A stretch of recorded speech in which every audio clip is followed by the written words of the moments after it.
কত চালাক বুদ্ধি, মানে দুটাই উত্তর দিচ্ছে, ছেলেও হতে পারে মেয়েও হতে পারে, তো কি হবে, ছাগল বকরি হবে হাজি, কত ছোট বাচ্চা হলো। তো আপনাদের উত্তরগুলো সেই রকম যে কোনটা বলবার কোনটা ছাড়বে। এক চান্সে উত্তর দেন যে আল্লাহ তাআলা কোরআনটা এটা আল্লাহর সৃষ্টি না আল্লাহ পাঠিয়েছেন, এটা নাজিলকৃত কিতাব, কোনটা? জি আল্লাহ পাঠিয়ে। এটা নিয়ে একটা ঝামেলা শুরু আছে।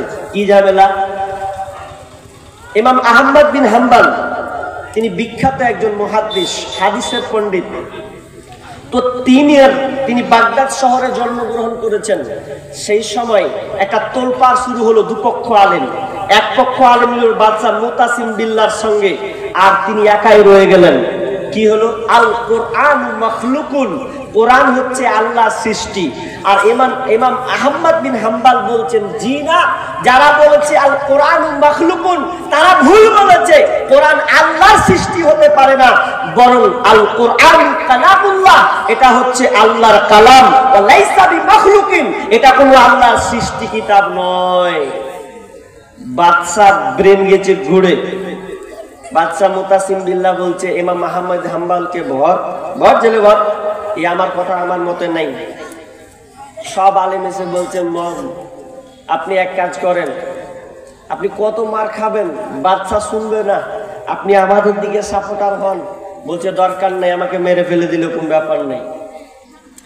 জেলে দারোয়ান দিয়ে পিটাচ্ছে, মারছে, রক্তাক্ত করে দেওয়া হলো পিঠকে, এমনকি ঘাড় মেরে মেরে ঘাড়কে ভেঙে দেওয়া হলো।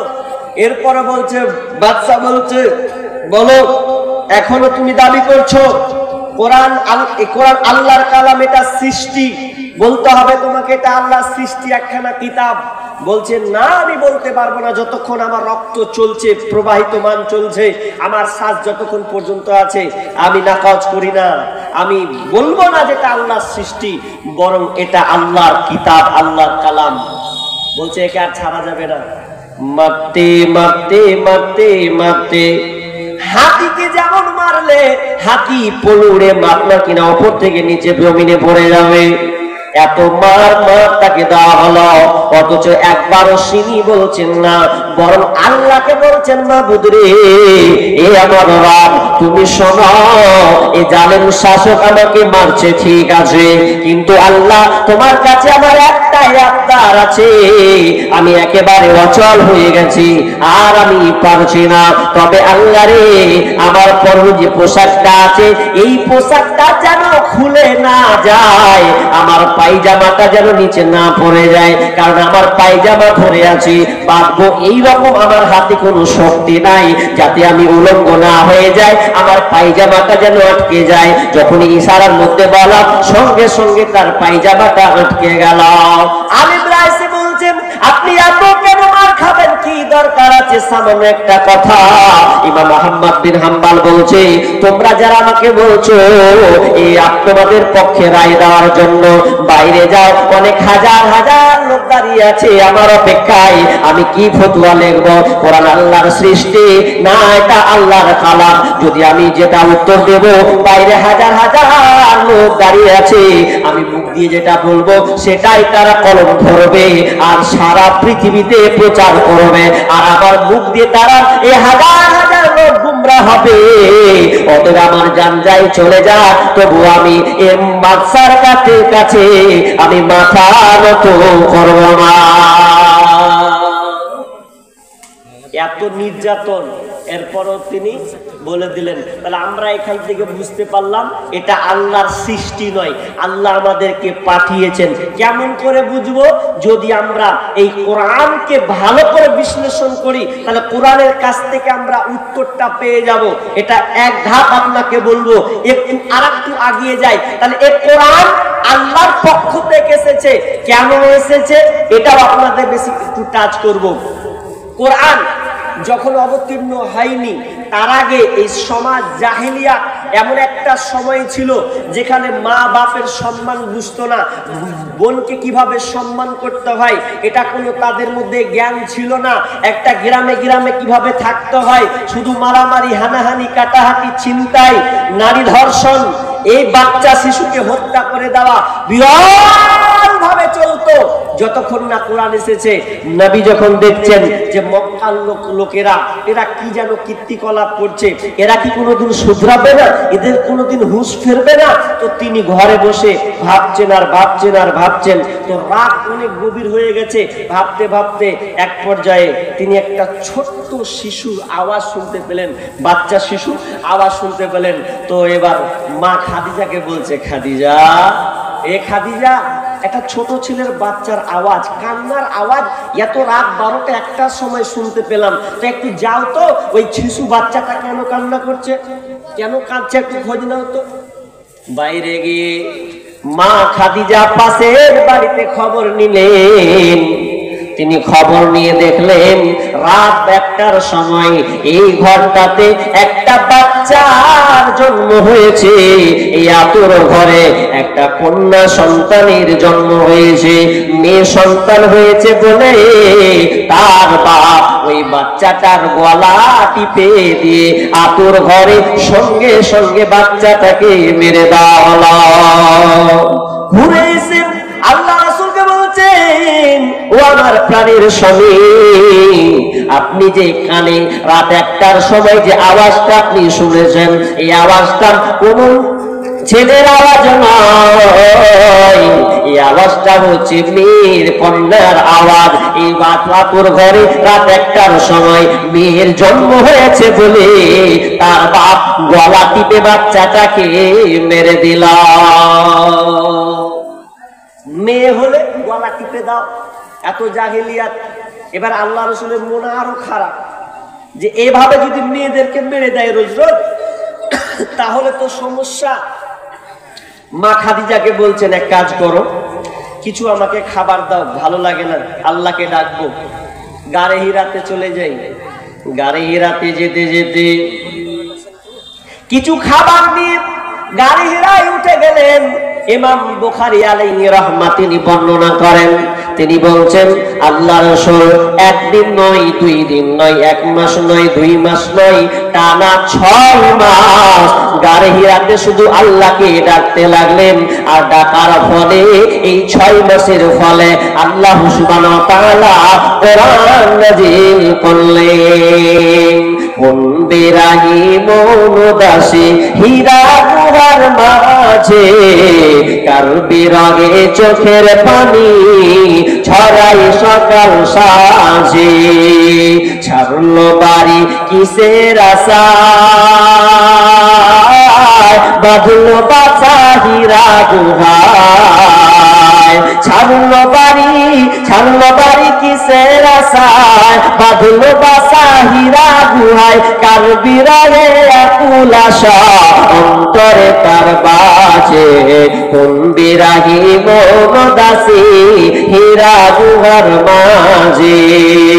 হঠাৎ হলো জানা জানি কানা কানি, আসলো প্রিয় অসীম বাণী, আধার ধরা আলো হলো, আধার ধরা আলো হলো ওর আলো নূরের তাজে, কোন বিরাগী মন দাসী হীরা গুহার মাঝে। কোরআন যখন এলো আস্তে আস্তে মক্কা নগরী আস্তে আস্তে যেন পাল্টে যাচ্ছে। যখনই কোরআনকে তারা পরিপূর্ণভাবে পেয়ে গেল, যারা ছিল আপনার লম্পট তারা হয়ে গেল আপনার ইমানদার, যারা ছিল ডাকাত চোর তারা হয়ে গেল রক্ষণাবেক্ষণকারী, তারা হয়ে গেলেন আমানতদার, যারা ছিলেন আপনার ধর্ষণকারী তারা হয়ে গেল জিম্মেদার মেয়েদেরকে কন্ট্রোলে রাখার জন্য।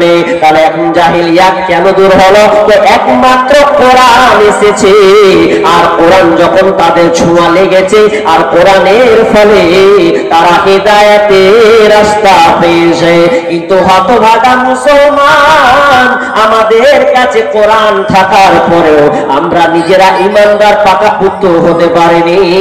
এখন পর্যন্ত আমরা শান্তিতে নাই, অশান্তিতে ভুগছি। একজন মালদার একজন বিখ্যাত আলেম শাইখুল হাদিস, তিনি অনেক কবিতা লিখেছেন। তো তিনি বলছেন, এ মুসলমান, তোমরা এই সোনার মতন দামি একখান কিতাব রেখেছো ঘরে, এই ঘরে কিতাব রেখেছো, আর শান্তির জন্য তোমরা বাতিলের দ্বারে দ্বারে ঘুরে বেড়াচ্ছ।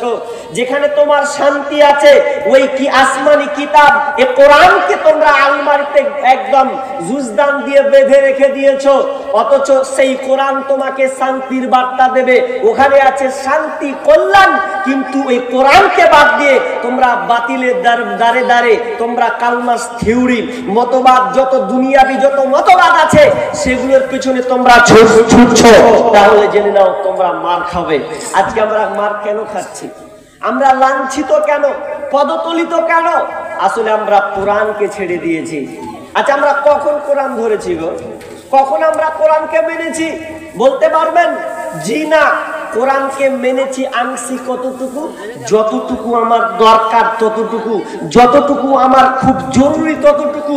কিন্তু আমরা আসলে প্র্যাকটিক্যালে কোরআনকে আমরা মানতে পারিনি। যদি আমরা কোরআনকে মানতাম তাহলে সারা পৃথিবীর লোক মুসলমানকে দেখে মাথা নিচু করে দিত। কিন্তু তারা আজকে আমাদেরকে বুক ফুলিয়ে আঙুল দেখাচ্ছে, চোখ দেখাচ্ছে। তার কারণ একটাই, যে আমরা কোরআনকে ছেড়ে দিয়েছি, এই জন্য আমাদের হালাত। হাজি, যারা কোরআনের ভুল ধরছে ওরা আবার মুসলিম হয়ে যাচ্ছে। কোরআনকে ভুল ধরতে গিয়ে ইসলাম গ্রহণ করে তারা নীরব থেকে যাচ্ছে। আর আমরা দেখেন ঘরে ঘরে আমরা কোরআন নিয়েছি, এখন পর্যন্ত কোরআনটাকে পড়তে শিখলাম না। বলছি আপনাকে, একজন ইংরেজের এমন একটা ঘটনা আছে।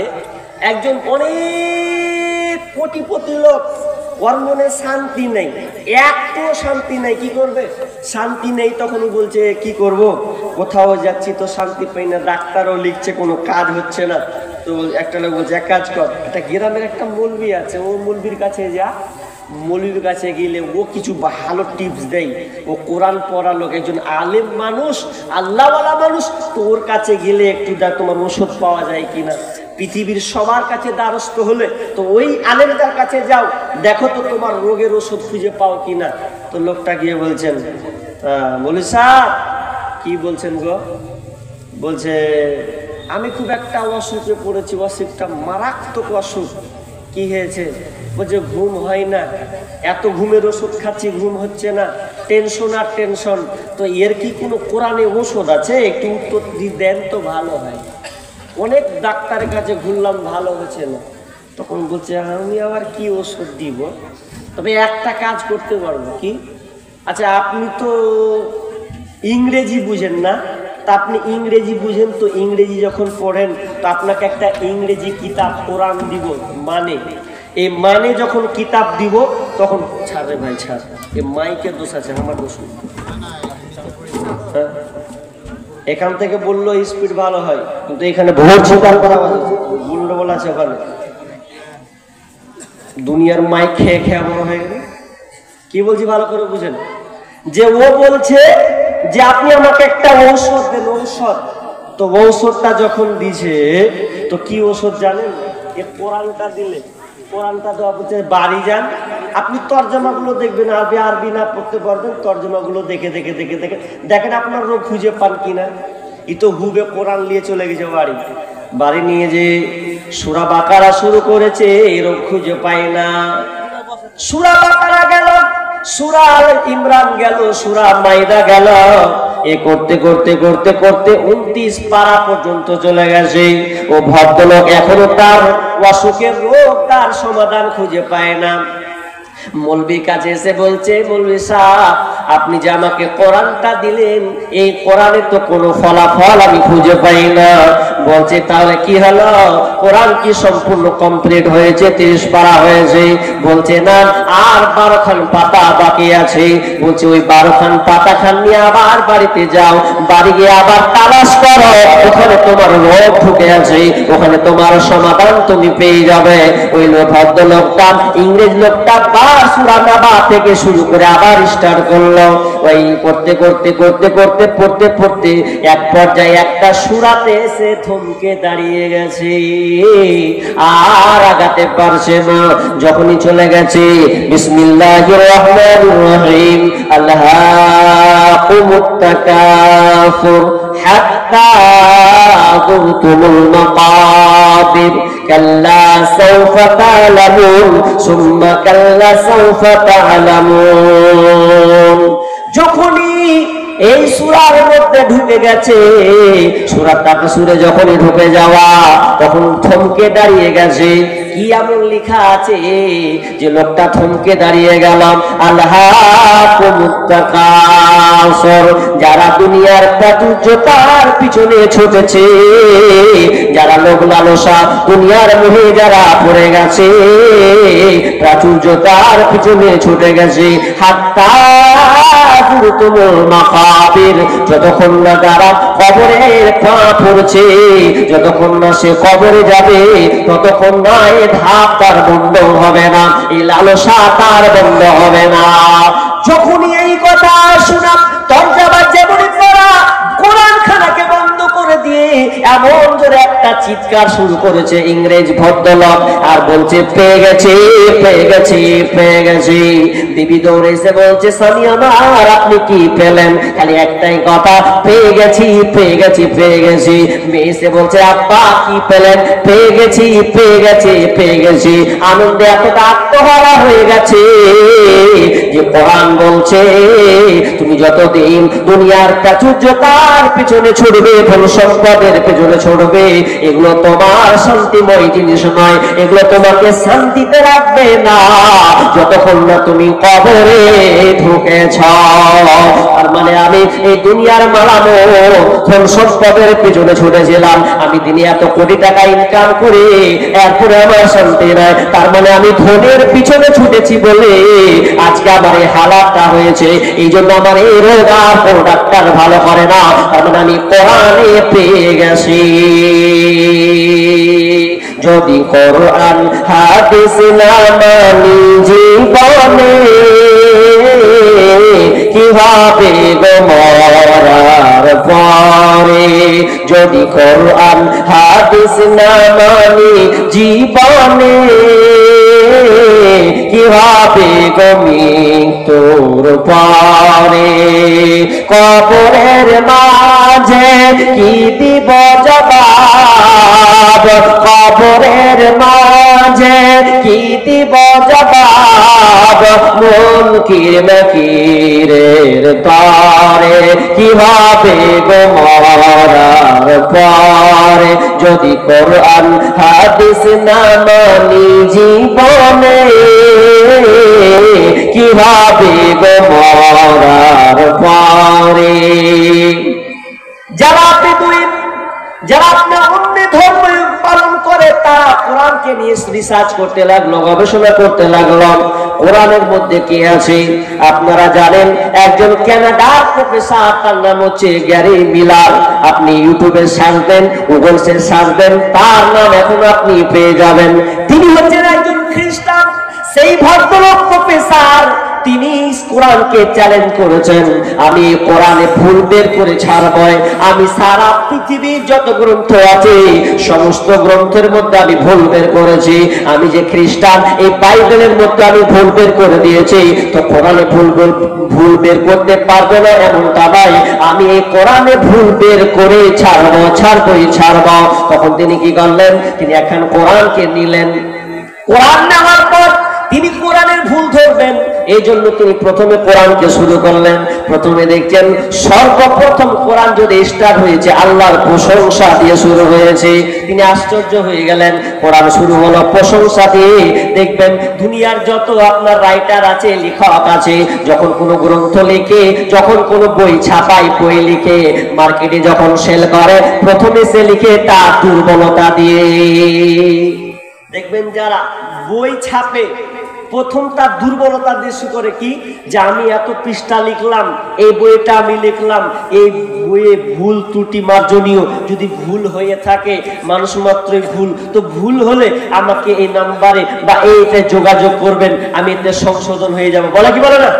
প্রত্যেকটা কিতাবেই গ্রন্থে লেখা হয়, কিন্তু কোরআনে তো এমন কথা